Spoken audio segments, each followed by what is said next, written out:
Captain Lee Temin sat in his command chair, watching the stars drift past the viewing screen. The horizon's edge had been mapping this sector for 3 months now, and the work was starting to feel routine. His crew of 43 moved through their duties with practiced ease. The ship hummed quietly as it glided through the darkness between worlds. Park Ji-won called up from engineering. Her voice crackled over the comm system. "Captain, I'm getting some strange readings from the 4th planet. Might want to take a look." Taemin leaned forward. Strange readings usually meant nothing out here, but Ji-won had good instincts. "What kind of strange?" "Energy signature I've never seen before. It's building fast. Really fast." Before Taemin could respond, the main screen flashed white. His crew gasped. Space itself seemed to be tearing open near the planet. The tears spread like a wound across the blackness, crackling with purple and blue lightning. Something was coming through. Security Officer Kim Do-yeon moved to his station without being asked. His hand hovered over the weapons controls. "Sir, recommend we go to alert status," do what Taemin said. The alarm rang through the ship. All hands rushed to battle stations. The Horizon's Edge wasn't a warship, but she had basic defensive weapons. Enough to scare off pirates, at least. The thing that emerged from the tier made Taemin's breath catch in his throat. It was massive beyond anything he'd ever seen. The ship was the size of a small moon, covered in black armor that pulsed with strange lights. The surface looked almost alive, like the skin of some deep-sea creature. The tier in space closed behind it, with a sound that shouldn't have been possible to hear in the vacuum. But Taemin heard it anyway, felt it in his bones. "Try to make contact," he ordered. Standard greeting protocols. The communications officer, a young woman named Han Sora, worked her controls. She broadcast on every frequency humanity knew. Radio waves, laser pulses, quantum signals. Nothing. The alien ship sat silent in space, its lights pulsing in patterns that might have been breathing. Then it moved. Smaller ships began pouring from openings in its hull. Hundreds of them, maybe thousands. They spread out toward the asteroid belt like a swarm of insects. Within minutes, they began tearing the asteroids apart. Massive chunks of rock and metal were pulled into the smaller ships and disappeared. "They're mining," Ji-won said over the comm. "But I've never seen anything work that fast. They're taking everything." Taemin made a decision. Fire a warning shot. Across their path, not at them. Let them know we're here. Do-yeon fired a single railgun round. It streaked across the void, missing the nearest alien craft by a safe margin. The effect was immediate and terrifying. Every single alien ship stopped moving. For 3 heartbeats, nothing happened. Then they all turned toward the horizon's edge. "Sir, they're charging weapons," Do-yeon said. His voice was tight. "Multiple targets locking onto us. Evasive maneuvers. Get us out of here." The pilot threw the ship into a hard turn, but the aliens were faster. Purple beams of light lanced through the space where the horizon's edge had been seconds before. One beam clipped the port side. Metal screamed. The ship shuddered, like it had been kicked by a giant. "Hull breach on deck 3. Gi-won shouted. "Sealing it now." More beams followed. The pilot twisted and turned, pushing the ship to its limits. Taemin watched his crew work with fierce pride. They were terrified, but they didn't freeze. They did their jobs. "Prepare for jump," he ordered. "Any direction? I don't care. Just get us out of here." Jump drive needed 30 seconds to charge. The alien weapons never stopped firing. Another hit, this time on the starboard engine. The ship bucked hard enough to throw crew members from their seats. Sparks showered from damaged consoles. 20 seconds. The shields were failing. The hull was coming apart. 10 seconds. An alien ship moved to block their escape vector. Do-yeon fired every weapon they had, forcing it to dodge. 5 seconds. The main screen showed a beam charging up, bigger than all the others. It was aimed right at their bridge. The jump drive activated. Reality twisted. The horizon's edge vanished from normal space, just as the massive beam tore through where they had been. When they emerged from hyperspace 3 light-years away, Half the crew was vomiting from the rough transition. But they were alive. Taman didn't waste time. Set course for new Sol Station. Maximum speed. And somebody get me Admiral Choi on the come? The journey back took 4 days. For days for Taman to write his report. For days to wonder what those ships were and why they had attacked without warning. For days to look at the damage to his ship and know how lucky they had been. Admiral Choi Haijin met him personally when they docked. She was a small woman with iron-gray hair and eyes that missed nothing. She read his report in silence, then looked up at him. "You're sure about what you saw?" "Yes, ma'am. The ship was larger than anything in our fleet. And those weapons?" He shook his head. "We wouldn't have lasted another 10 seconds. You're the 5th ship to report contact in the last week," she said quietly. Each encounter was the same. Massive ships appearing from nowhere. Immediate hostility. Advanced technology. She paused. "Captain, I think we're about to go to war." More reports flooded in over the next days. 30 systems had been visited by the aliens. Some human ships had been destroyed. Colonies on remote worlds had gone silent. Whatever these aliens were, they were spreading fast. The president called an emergency session. Kong Min-ho was young for a president, barely 50. He had won election on promises of peace and expansion. Now he stood before the cameras and told humanity the truth they didn't want to hear. "We are not alone in the universe," he said, "and we are not welcome." Across 17 star systems, humanity watched and listened. Some were afraid. Some were angry. All of them understood that their quiet expansion into the stars was over. The universe had noticed them, and it was not friendly. In research labs across human space, scientists began studying the data from the encounters. Dr. Shin Yuna led a team at the Titan facility. She was brilliant and dedicated, known for working 30-hour shifts when a problem interested her. The alien technology interested her very much. "These energy signatures don't match anything in our database," she told her team. "The materials, the weapons, even the way they move through space. It's all completely foreign." She pulled up an image of the massive ship. "Whatever these beings are, they're far beyond us technologically." Her assistant, Nam Sunwoo, asked the question everyone was thinking. "Can we fight them?" Yuna was quiet for a long time. "I don't know," she finally said. "But I think we're going to have to try." Military mobilized. Every ship was recalled to home systems. Factories began converting to war production. Civilians enlisted in numbers not seen since the resource wars 50 years before. Humanity had never faced an alien threat before, but they knew how to fight. They had plenty of practice fighting each other. Admiral Choi took command of the fleet. She promoted officers she trusted, including Taman. He was given command of a destroyer, the Indomitable. It was a newer ship, faster and better armed than his old survey vessel. He would need it because the aliens were coming. More ships appeared every day. They moved with purpose, harvesting everything they could find. Asteroids, moons, even the atmospheres of gas giants. They took it all and gave nothing in return. No communication. No negotiation. Just silent, methodical harvesting. And when humans got in their way, they killed without hesitation. The first real battle happened at the Arcturus colony. 5 million people lived there, farming the fertile valleys of a world that reminded people of Earth. When the aliens arrived, the colonists called for help. The fleet came as fast as they could. It wasn't fast enough. Commander Han Sejan led the defense with 12 ships. He bought time for the evacuation transports to escape. His fleet fought for 6 hours against overwhelming numbers. One by one, his ships were destroyed. His final message was broadcast across every human channel. They're bigger. They're stronger. They're more advanced. So what? We're humans. We don't know how to quit. Then his ship exploded, and Arcturus was lost. But 3 million civilians escaped because of his sacrifice. They would remember.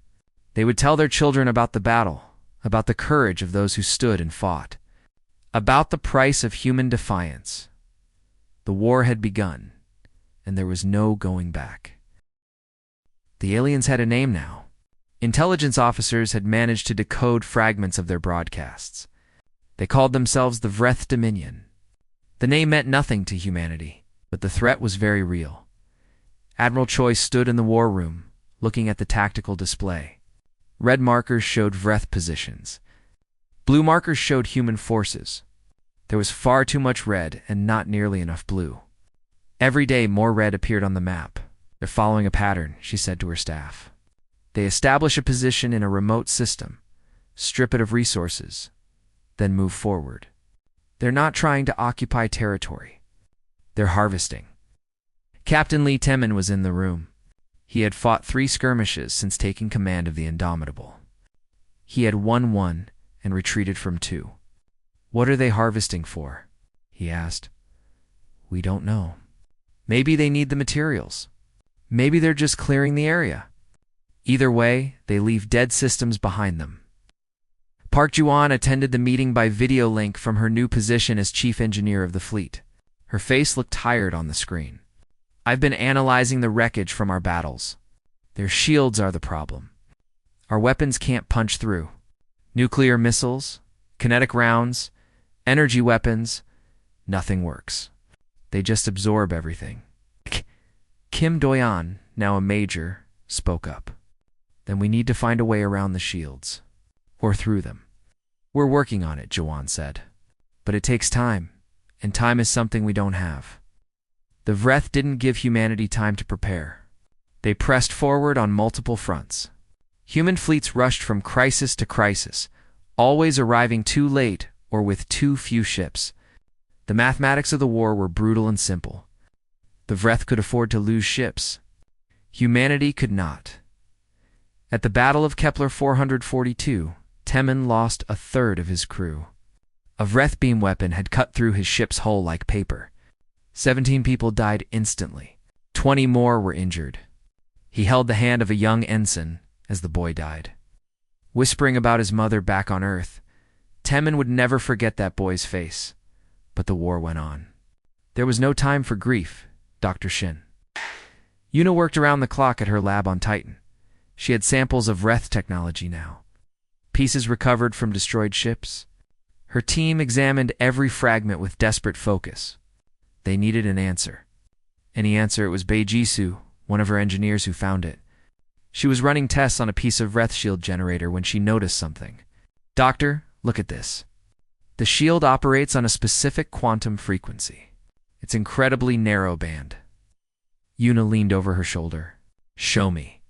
Jisoo brought up the readings. If we could match that frequency with our weapons, we might be able to bypass the shield entirely. It wouldn't destroy the shield, but our shots would pass right through it. Can we do it? I think so.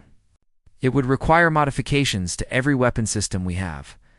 And the frequency might change, so we'd need adaptive systems. Jisoo paused. But yes, I think we can do it. For the first time in months, Yuna smiled. Then let's do it. The modifications took 6 weeks to design and another month to implement across the fleet. 6 weeks during which the Vreth advanced deeper into human space. 6 weeks during which 3 more colonies fell. But when the new weapons were ready, Admiral Choi was ready to use them. The Battle of Kepler 186 would become famous in human history. Temin commanded a squadron of 12 ships, all equipped with the new frequency-matched weapons. They ambushed a Vreth convoy in the asteroid belt, hitting them from multiple angles. The first shots went right through the shields and smashed into Vreth hulls. Armor cracked. Ships vented atmosphere. For the first time in the war, the aliens were hurt. Keep firing, Temin ordered. Don't give them time to adapt. The battle lasted 40 minutes. When it was over, 3 Vreth cruisers were destroyed and the rest had retreated. Temin's squadron had lost 2 ships, but they had 1. Actually, one. The news spread across human space like wildfire. Humanity could hurt the Vreth. They could fight back. Morale surged. Recruitment centers were flooded with volunteers.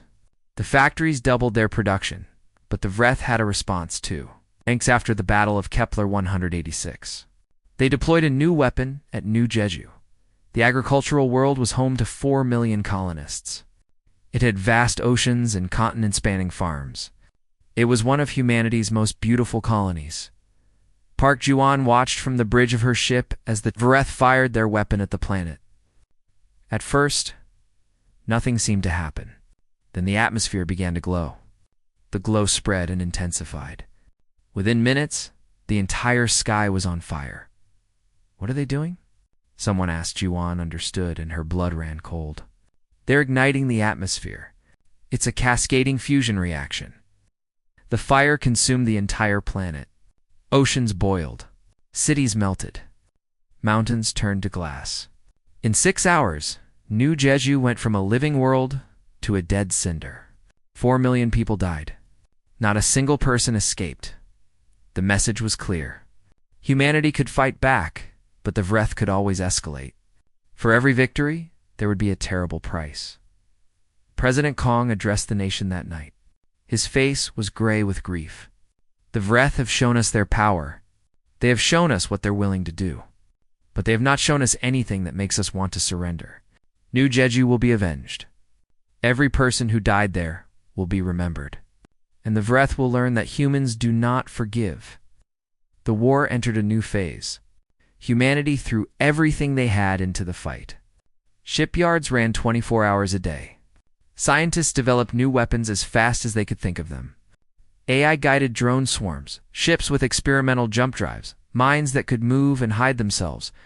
Every trick, every advantage, every desperate innovation was put into service. Major Kim Do-yeon led special forces teams on suicide missions behind Vreth lines. They sabotaged supply depots, assassinated commanders, and gathered intelligence. Half his people didn't come back from each mission.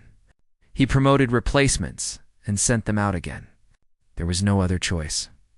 Battles raged across a dozen systems. At Tau Ceti, Admiral Choi won a brilliant victory, destroying a Vreth staging base. At Ross 128, Captain Nam Sun-woo held a vital choke point for 3 days against overwhelming odds. At Proxima Centauri, Lieutenant Bae Jisoo rammed her damaged ship into a Vreth carrier. Destroying both vessels, heroes emerged from every battle. Ordinary people doing extraordinary things. A mechanic who kept a reactor running with her bare hands while radiation burned her skin. A pilot who flew his fighter into a Vreth weapons port, jamming it long enough for his squadron to escape. A doctor who operated for 36 hours straight after a hospital was hit, saving hundreds of lives. The Vreths took losses. Real losses. Humanity's new weapons and tactics were working. Dozens of Vreth ships were destroyed every month. Their advance slowed. Some systems were even recaptured, but it wasn't enough for every Vreth ship destroyed. 2 more came through their dimensional gateways. For every Vreth soldier killed, 5 more arrived. The supply of Vreth forces seemed endless. While humanity's resources were running out, 3 years into the war, the truth was becoming impossible to ignore. Dr. Shin Yuna saw it first. She was studying captured Vreth data cores when she found their historical records. What she discovered made her sick to her stomach. The Vreth dominion spanned 4 galaxies. They had been conquering species for over 10,000 years. They controlled hundreds of star systems and had enslaved or destroyed thousands of species. Humanity was just the latest addition to a very long list. Yuna called an emergency meeting with Admiral Choi and President Kang. She showed them what she had found. The room was silent as they absorbed the information. Oh. How do we fight this? Kong asked finally. I don't know if we can, Yuna said quietly. They have resources we can't match. Technology we can barely understand. An empire so large that losing 100 ships means nothing to them. Admiral Choi clenched her fists. There has to be a way. If there is, I haven't found it. And I've been looking for 3 years. Yuna brought up more data. Look at their conquest records. They fought 622 species that resisted. Not one of those species won. Some lasted longer than others. Some hurt the Vreth badly. But all of them lost in the end. Implications hung in the air like smoke. Humanity was winning battles, but losing the war. The Vreth advance had slowed, but it hadn't stopped. And every day more Vareth ships arrived while humanity's forces dwindled. Taman attended the meeting by secure link. His ship was at the front lines, and he couldn't leave. "So what do we do?" he asked. Admiral Choi straightened her shoulders. "We fight. What else can we do? Maybe we can't win, but we can make them pay for every meter of space they take. We can hurt them so badly they remember us. We can show them that humanity doesn't quit. Even if it's hopeless?" The war continued, but something had changed. The naive hope of the early days was gone. The soldiers knew they were fighting a losing battle. The civilians knew their worlds were doomed, but they fought anyway, because surrender was worse than death. Park Ji-won kept the ships running. Kim Do-yeon led his commandos on ever more desperate missions. Taman won battles he knew wouldn't change the outcome. And Dr. Yuna searched for a miracle that probably didn't exist. Year 4 of the war ended, with humanity still fighting, still alive. But the Vreth were closing in on the core systems. Mars had fallen. The outer colonies were gone. Earth itself was within reach. Admiral Lee Temin stood on the bridge of his flagship and watched humanity lose the war in real time. The tactical displays showed the 4th Battle of Tau Ceti. His fleet had just destroyed a Vreth staging base at terrible cost. 23 ships lost. 8,000 people dead. But they had one. 2 weeks later, he returned to the same system. The Vreth had built a new staging base in exactly the same location. It was larger than the first one. They had done it in 14 days. 14 days to replace everything humanity had destroyed. Temin turned off the display and sat in his command chair. He didn't speak for a long time. His crew knew better than to disturb him. They had seen the same thing he had. They understood what it meant. "It's like fighting the ocean," he said finally. "We can push back a wave, but another one always comes. And another. And another. We'll never run out of waves." Park Ji-won came to the bridge. She looked older than her years now. For years of war had aged everyone. "I heard about the base. I'm sorry. Don't be. We knew this would happen. We've known for a while now." He gestured at the screen. "Every battle we win, they just build more ships. Every base we destroy, they replace it. We're not fighting a war. We're fighting mathematics. Then why do we keep fighting?" Taman smiled, but there was no humor in it. "Because the alternative is surrender. And I'm not ready for that yet." Across human space, the same realization was spreading. The war was lost. Not today, not this month, maybe not even this year. But eventually, inevitably, humanity would fall. The numbers didn't lie. Admiral Choi Hae-jin presented classified projections to the Confederate Council. The room was full of the most powerful people in human space. Presidents, generals, corporate leaders. They all listened in silence as she explained their doom. "At current attrition rates, we will lose the war within 18 months, she said. Her voice was calm, professional. She could have been discussing weather patterns. "We are destroying Vreth ships at a reasonable rate. Our new weapons are effective. Our tactics are sound. But the Vreth have functionally unlimited resources. We do not." Senator Ominje stood up.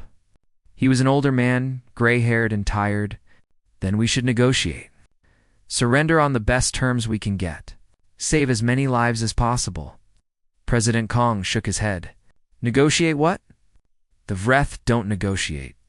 They harvest or they destroy. There is no middle ground." "Then what do you propose? That we fight to the last person? That we let billions die for pride?" "Not for pride. For dignity. For the right to say we stood up when we could have knelt."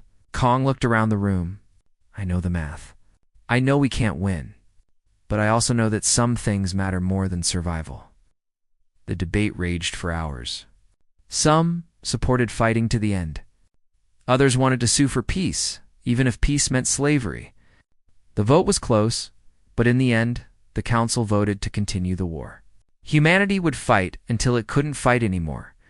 Major Kim Do-yeon didn't care about the politics. He cared about his mission.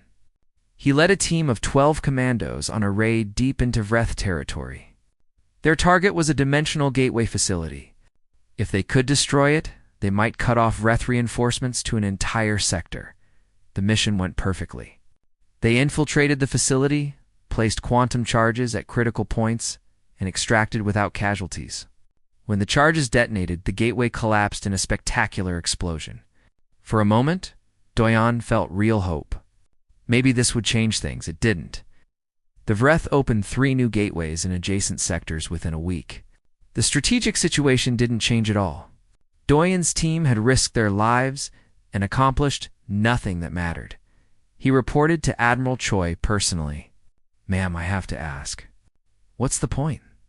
We destroy 1 gateway, they open 2 more. We win a battle, they send more ships. Nothing we do makes any real difference." Choi looked at him with understanding. "You're right. In the grand scheme of things, your mission didn't matter. Neither did the Battle of Tau Ceti. Neither will the next 10 battles we win. But those missions keep our people alive a little longer. Every day we fight is a day someone gets to see another sunrise. That has to be enough. Is it enough for you? It has to be." Dr. Shin Yuna was running out of ideas. She had tried everything. New weapons, new defenses, new tactics. Some worked better than others, but none of them changed the fundamental problem. The Wreth were too big, too advanced, too numerous. Her team was developing increasingly desperate technologies. Weapons that bent the laws of physics. Reactors that operated on the edge of collapse. Genetic modifications that let pilots survive forces that should kill them. Every innovation bought a little more time, a few more victories. But time and victories weren't enough. "We need to think differently," she told her team. "We can't beat them with conventional warfare. So what can we do?" Nam Sunwoo, her senior engineer, shook his head. "I don't think we can beat them at all. Not in any conventional sense. Maybe we need to accept that. Accept defeat. Accept reality. We can't win this war. But maybe we can survive it. Hide. Scatter. Wait for them to move on." Yuna was quiet for a long time. "You might be right. But I'm not ready to give up yet." She returned to the Wreth historical database. If humanity was going to lose, she wanted to understand why. What made the Wreth unbeatable? There had to be something. What she found was worse than anything she had imagined. The Wreth had fought 622 species that resisted their conquest. Every single one had lost. Some battles were close. Some wars lasted decades. But the pattern was always the same. The Wreth lost battles but won wars. Yuna dug deeper into the records. She found species that had fought brilliantly, using tactics and weapons that should have won. She found species that had allied together against the Wreth. She found species that had tried everything humanity was trying and more. All of them failed. The reason was simple. The Wreth Dominion wasn't a nation, or even an empire. It was a force of nature. They had conquered so much space, accumulated so many resources, enslaved so many species that they were effectively unstoppable. Fighting them was like fighting gravity or time. You could resist for a while, but eventually, reality would win. She wrote a report and sent it to President Kang and Admiral Choi. Then she sat in her empty lab and cried for the first time since the war began. She cried for humanity, for all the brave people fighting and dying, for the children who would never grow up, for the civilization that was ending. When she was done crying, she got back to work. Understanding the truth didn't change her duty. The psychological toll of the war was becoming as deadly as the battles. Soldiers who knew they were fighting for nothing started to break. Suicide rates climbed. Desertion increased. Some colonies refused to fight anymore, deciding to spend their last days in peace rather than war. Team In lost 3 crew members to suicide in 1 week. Good people, brave people who had fought in a dozen battles. They had looked at the numbers and couldn't find a reason to keep going. He held memorial services for them and tried not to blame them for giving up. He understood the temptation, but he didn't give up. Neither did most of his crew. Something in the human spirit resisted despair, even when despair was logical. They knew they would lose, but they fought anyway. Maybe out of duty, maybe out of stubbornness. Maybe just because they didn't know what else to do. Park Ji-won kept the ships running long past when they should have fallen apart. She worked miracles with failing systems and depleted supplies. When asked how she did it, she just shrugged. The engines don't know we're losing, so I don't tell them. Commander Bae Jisoo, promoted after her boarding action heroics, led the defense of the Olympus Mons shipyard on Mars. Everyone knew Mars would fall. The Vreth had too many ships in the sector, but Bae held the line for 16 hours, allowing hundreds of transport ships to escape with civilians and equipment. Her last transmission was brief. "This is Commander Bae. The yard is lost. Evacuations are complete. Detonating remaining munitions. It's been an honor." Then the shipyard exploded, taking 3 Veth cruisers with it. Earth began preparing for evacuation. The plan was kept secret, but everyone knew about it anyway. Massive transport ships were being built in hidden shipyards. Supplies were being stockpiled. Routes to unmapped systems were being calculated. When Earth fell, and everyone knew it would fall, humanity would scatter to the stars. Some people refused to leave. They said they would rather die on Earth than live as refugees. Others signed up for every transport they could find. There was no judgment either way. Everyone dealt with the approaching end in their own way. Taemin was promoted to admiral, and given command of the Seoul Defense Fleet. It was the highest honor and the worst assignment. His job was to defend Earth against the inevitable Vreth assault. He would lose. Everyone knew he would lose. But he would make the Vreth pay for every meter of space. He accepted the promotion without ceremony. There was no time for ceremonies anymore. He took command of his fleet and began preparing for the final battle. Because that's what soldiers did. They fought until they couldn't fight anymore. Admiral Choi met with him privately before he left for Seoul System. "I'm sorry," she said. "This is an impossible mission. All our missions are impossible now. At least this one matters." "Do you really believe that?" Taemin thought about it. "I don't know. But I'm going to act like I do. What else can I do?" The weight of inevitable defeat pressed down on humanity like a physical thing. People moved through their days knowing each one might be their last. The pretense that victory was possible had been abandoned. Now the only question was how much time remained. Admiral Lee Taemin drilled his fleet endlessly. The Seoul Defense Fleet was humanity's last major military force. 300 ships of various sizes, from massive dreadnoughts to tiny corvettes. It sounded impressive until you compared it to what was coming. Vreth scouts reported their main fleet was assembling. Conservative estimates put it at over 3,000 ships, 10-to-1 odds. Taemin had faced worse and won, but never against the Vreth, and never with so much at stake. Earth hung in space, behind his fleet, blue and beautiful and doomed. 4 billion people lived on that planet. Most of them would die in the coming battle. Park Ji-won worked in the fleet's main engineering bay, pushing technology beyond safe limits. She had designed reactors that could burn twice as hot for half as long. Weapons that would destroy themselves after firing but would take Vreth ships with them. Shields that would hold against impossible damage for precious minutes before failing. "These systems won't last," she told Taemin during a planning session. "The ships might survive 1 engagement, maybe 2. After that, they'll start tearing themselves apart." "1 engagement is all we need," Taemin replied. "We're not trying to win a long campaign. We just need to hold the line long enough. Long enough for what? For the evacuation ships to escape. President Kong has been moving civilians to hidden colonies for months. When the battle starts, the last transports will make their run. We need to give them time." Guan nodded slowly. She understood what he wasn't saying. The Seoul Defense Fleet was a sacrifice. They would fight and die too, by minutes for others to live. It was a cold calculation. But war was made of cold calculations. Colonel Kim Do-yeon ran special operations missions right up until the end. His team struck at Vreth supply lines, command posts, and staging areas.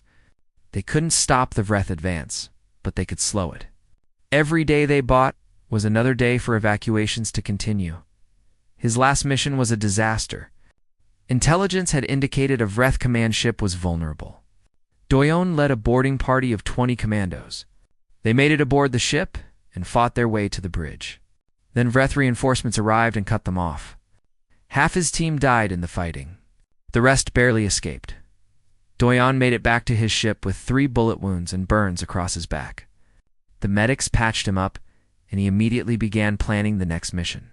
His second-in-command stopped him. "Sir, we need to talk about this." "Talk about what?" "About the fact that we're all going to die anyway. These missions, they're not changing anything. The Vreth are still coming. Earth is still doomed. We're just throwing our lives away." Doyon looked at the younger officer. "You're right. We are going to die. Probably soon. But we get to choose how. We can wait for the end, or we can make the Vreth work for it. I choose to make them work." The officer was quiet for a moment, then nodded. "When's the next mission?" "Tomorrow. Get some rest." Dr. Shin Yuna had long since stopped looking for a way to win the war. Instead, she focused on preservation. She compiled humanity's entire cultural database. Art, literature, music, science, history, everything that made humans what they were. The data was compressed and stored on quantum drives that would be scattered across the galaxy. "Even if we lose," she explained to her team, "humanity should be remembered. Someone should know we existed, that we created beauty and meaning, that we mattered." She worked with Nam Sun Woo to design the storage system. The drives were small, easily hidden, and designed to last for thousands of years. They would be placed on the evacuation ships, buried on remote worlds, even loaded onto automated probes and sent into deep space. "It feels like we're writing our own obituary," Sun Woo said. "We are, but it's an honest one. We're not pretending we won. We're just making sure our story doesn't die with us." The fall of Mars was particularly painful. The Red Planet had been humanity's second home. A world transformed over centuries into a place where people could live and grow. Now it was the last major colony between the Vreth and Earth. Lieutenant Han Sora, daughter of the late Commander Han Seojin, led the defense of Olympus Moms. She had inherited her father's courage and his stubborn refusal to quit. When the Vreth attacked with overwhelming force, she held the line for 16 hours. Her final transmission was broadcast across human space. "This is Lieutenant Han Sora, Olympus Mons Defense Force. To anyone listening, we've done our duty." 300 transport ships escaped with 2 million civilians. The Vreth paid for this ground with blood. My father taught me that humans don't quit. He was right. Olympus Moms will fall, but it will not surrender. Signing off. The facility exploded moments later, taking her and 4 Vreth cruisers into oblivion. Her sacrifice became a symbol. If Han Sora could face death with courage, so could others. Admiral Choi Hai-jin privately admitted to President Kong what everyone already knew. "We can't hold Earth. The evacuation is going well, but we'll never get everyone out in time. When the Vreth come, billions will die." Kong looked older than his years. The war had worn him down like wind wearing down stone. "How many can we save?" "Maybe 6 billion across all the evacuation efforts. That leaves 4 billion on Earth and another billion scattered across the remaining colonies. We're choosing who lives and who dies." "How do you make that choice?" "You don't. You save everyone you can and accept that it's not everyone." Joy paused. "I've prepared contingencies. When Earth falls, we'll need a new government. A government in exile that can keep humanity organized." "I won't leave Earth," Kong said firmly. "No. Neither will I, but someone needs to lead what's left. I've chosen candidates. They're already on the evacuation ships." The plan was brutal in its simplicity. When the Vreth came, the Sol Defense Fleet would fight to the last ship. Meanwhile, evacuation transports would make desperate runs from Earth to hidden jump points. Some would make it. Many would not. But every ship that escaped carried thousands of lives into the future. Taman reviewed the fleet rosters one last time. 300 ships. 40,000 crew members. Most were volunteers who knew exactly what they were signing up for. They could have requested evacuation slots, but they chose to fight instead. He recorded a message for the crew. "This is Admiral Lee Taman. By now, you all know what's coming. The Vreth will arrive at Sol System within days. Their fleet outnumbers us 10 to 1. We cannot win this battle, but we can make it count. Every minute we hold the line is another minute for evacuation ships to escape. Every Vreth ship we destroy is one that won't chase our people across the stars. We are the shield that humanity hides behind. We are the price the Vreth must pay. And we will make that price as high as we possibly can. I'm honored to stand with you. Fight well, die well, and make them remember us. The response from the fleet was immediate. Every ship sent back the same message. We stand ready. Park Ji-won made final adjustments to the fleet's systems. She knew these ships inside and out. She knew exactly how far she could push them and what would happen when she did. The modifications she had made would give the fleet a brief advantage. After that, the ships would start failing. But brief was all they needed. She sent a message to Taemin. The fleet is ready. The reactors will hold for about 2 hours at combat power. After that, we'll start seeing failures. Plan accordingly. 2 hours is more than enough. Thank you for everything, Guan. The Vreth fleet entered Sol system on a cold morning in December. Sensors detected them at the system's edge. 300 capital ships, each the size of a small city, thousands of smaller craft, weapons that could crack planets. It was the largest Vreth force humanity had ever seen. Admiral Taemin watched them come and felt no fear. Fear was for people who had something to lose. He had already accepted the loss. Now all that remained was the fighting. All ships, battle stations, prepare for combat. Activate all systems. This is it. The fleet moved into formation. 300 human ships against 3,000 Vreth vessels. The mathematics were absurd. But mathematics had never stopped humans before. President Kang made one final broadcast from Earth. My friends, the enemy is here. Many of you will not survive what comes next. But know this. You die free. You die standing. You die as humans, not as slaves. The Vreth may take our worlds, but they cannot take our dignity. They cannot take our courage. They cannot take the fact that we chose to fight rather than kneel. Remember that. And if by some miracle you survive, remember those who didn't. Remember Earth. Remember us. The Vreth sent a transmission. It was in crude human language. Surrender. You will be allowed to live as workers. Resist and you will be exterminated. Admiral Taemin sent his response on every frequency. You want Earth? Come and take it. The Vreth came. They approached in perfect formation, confident in their overwhelming superiority. They had done this 846 times before. They expected this time to be no different. They were about to learn that humanity was not like the other 846 species. Humans knew how to lose. They had practice. They had fought each other for thousands of years, losing and winning and losing again. They understood that losing a battle didn't mean giving up. The Battle of Earth lasted 72 hours. It was the longest sustained combat of the entire war, and it would be remembered forever by the humans who survived it. Admiral Lee Taemin commanded from the bridge of his flagship, the Last Light. The name had seemed dramatic when the ship was commissioned. Now it felt prophetic. Around him, his crew worked with practiced efficiency. They knew they were going to die.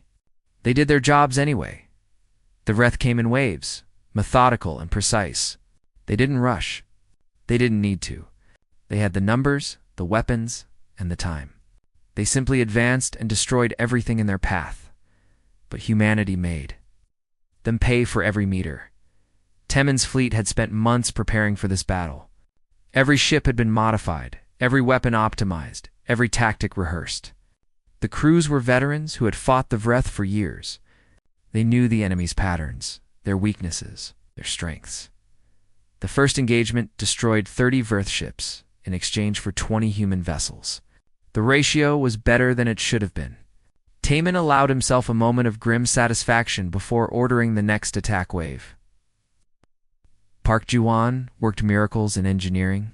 The reactors were running at 140% capacity, far beyond safe limits. Alarms screamed warnings that everyone ignored. The ships needed power, so she gave them power. When Reactor 3 started melting down, she flooded it with coolant and kept it running for another hour. When the port engine failed, She rerouted power through systems never designed to carry that much energy. How long? Can we keep this up? Temin asked over the cum. Another hour at this level? Maybe 2. After that, ships will start failing catastrophically. Her voice was calm despite the chaos around her. Make it count, Admiral. I intend to. Colonel Kim Duan led boarding parties against Vreth ships. It was insane, suicidal tactics. But it worked. His commandos would latch onto Vreth hulls, cut their way inside, and cause havoc. They destroyed bridge systems, sabotaged weapons, set explosives in critical areas. Most of the boarding teams didn't survive, but they took Vreth ships with them. Doyon himself led the assault on a Vreth carrier. 20 commandos against a ship with 5,000 crew. They made it to the reactor core and set every explosive they had. The carrier went up like a small sun, taking 3 escort ships with it. Doyon died in the explosion, along with his entire team. But they had destroyed 4 Vreth ships. By the mathematics of this war, that was a victory. The Vreth adapted, as they always did. They tightened their formations. They deployed more point defense. They sent their own boarding parties to human ships. The tactics that had worked in Hour 1 stopped working in Hour 12, but humanity adapted too. Dr. Shin Yuna, working from a command bunker on Earth, coordinated tactical updates across the fleet. When the Vreth tightened formations, she suggested concentrated fire on single targets. When they deployed boarding parties, she recommended venting ship sections to vacuum. Every Vreth adaptation was met with a human counterdash adaptation. It didn't change the outcome, but it bought time, and time was all that mattered. Commander Beijusu commanded a squadron of destroyers. Her ships were fast and maneuverable, perfect for hit-and-run attacks. She led them through the Vreth formations like a knife through silk, striking at weak points and withdrawing before the enemy could respond. On the second day of battle, her flagship took a direct hit. The bridge crew was killed instantly. Bei, in the secondary control room, took command. With half her systems failing and fires burning through 3 decks, she rammed her ship into a Vreth dreadnought at maximum speed. Both ships were destroyed. Bei's last words were transmitted across the fleet, "Worth it." The evacuation continued throughout the battle. Transport ships made desperate runs from Earth's surface to the jump points beyond the battlefield. Some made it. Many did not. The Vreth targeted the transports when they could. But Taemin's fleet kept most of the enemy focused on them. Every hour, President Kang received updates on the evacuation. 2 million escaped. 3 million. 4 million. The numbers climbed slowly, painfully. Each number represented thousands of lives saved, but billions remained on Earth. Watching the battle in the sky and waiting for their turn that might never come, Kang had refused evacuation. He remained on Earth, in his office, doing his duty to the end. Admiral Choi was with him. So was Dr. Yuna. They had all chosen to stay. Some choices were about more than survival. "How many have we saved?" Kang asked on the second day. 5 million in space? Another million in bunkers that might survive the bombardment, Choi replied. It's not enough. It never could have been enough. But it's something. Kang looked at the tactical display showing the battle. How long can Taemin hold? Not much longer. His fleet is down to 100 ships. The rest are destroyed or crippled. But he's still fighting. In space, Taemin watched his fleet die ship by ship. The last light had taken dozens of hits. Fires burned in the lower decks. The port side was completely destroyed. But the ship could still fight, so he kept fighting. "Enemy dreadnought approaching, sir," the tactical officer reported. "She's targeting us directly, and let's give her a fight. All remaining ships, concentrate fire on that dreadnought. Full power to weapons." Park Ji-won knew what that order meant. She diverted power from life support, from engines, from everything that wasn't weapons or shields. The ship's reactors screamed in protest. Metal groaned under stress. But the weapons charged to full power? "Admiral, we've got maybe 3 shots before the reactors fail completely," she reported. Oh. "Then make them count." The last light fired. Modified railguns sent rounds through the Vreth shields. Missiles bypassed point defense through sheer numbers. Energy weapons carved into armor. The Vreth dreadnought staggered under the assault. Its shields failed. Its hull cracked. Then it fired back. A purple beam lanced through space and hit the last light directly amidships. The ship broke in half. Both sections tumbled through space, venting atmosphere and debris. Taman felt the impact like a physical blow. The bridge went dark except for emergency lights. He could hear screaming from somewhere below. The ship was dying, and there was nothing he could do about it. "Engineering report," he said. No response. "Guan, talk to me." Still nothing. He realized with a cold certainty that Park Jawan was dead. So were most of his crew. The ship was gone. But he still had one option left: navigation. "Can you control our trajectory?" A weak voice responded. "Yes, sir. Barely. Could set a collision course for that dreadnought." "Maximum acceleration, sir. The engines are gone. And use the maneuvering thrusters." "Use everything we have. I want to hit that ship." The broken pieces of the last light turned toward the Vreth dreadnought. Maneuvering thrusters fired, pushing the wreckage faster. The Vreth ship tried to evade, but it was damaged and slow. The human ship smashed into it at tremendous speed. Both ships exploded.